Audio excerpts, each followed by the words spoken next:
মেহেরপুরে চলছে সপ্তাহব্যাপী বৃক্ষ মেলা। মেলায় শোভা পাচ্ছে বনজ, ফলজ, ঔষধি গাছ সহ বিভিন্ন দেশীয় বিদেশি জাতের চারা। জেলার বিভিন্ন উপজেলার নার্সারি মালিকেরা এই মেলায় অংশগ্রহণ করেছে। জেলা প্রশাসকের কার্যালয়ে মেলা প্রাঙ্গণ থেকে বিস্তারিত জানিয়েছেন মুজাহিদ আল মুন্না।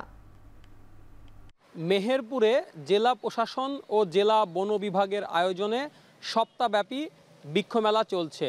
জেলা প্রশাসক কার্যালয় চত্বরে সপ্তাহব্যাপী এই বৃক্ষ মেলায় মেহেরপুর জেলার বিভিন্ন এলাকা থেকে নার্সারি মালিকেরা অংশগ্রহণ করছে।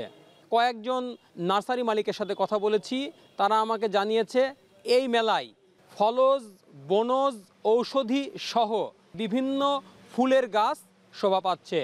মেহেরপুর জেলার 3 উপজেলার বিভিন্ন শিক্ষা প্রতিষ্ঠানের শিক্ষার্থীরা সকাল থেকে সন্ধ্যা 6টা পর্যন্ত এই মেলা প্রদর্শন করছেন। এছাড়াও শিক্ষার্থীদের পাশাপাশি বিভিন্ন শ্রেণী পেশার লোকজনও এই মেলা উপভোগ করছেন। এই মেলা একদিকে যেমন পরিবেশের উপকার করবে, অন্যদিকে বৃক্ষ মেলার মাধ্যমে নতুন প্রজন্মরা গাছ লাগাতে উদ্বুদ্ধ হবে। এই ছিল মেহেরপুর থেকে বৃক্ষ মেলার সর্বশেষ পরিস্থিতি।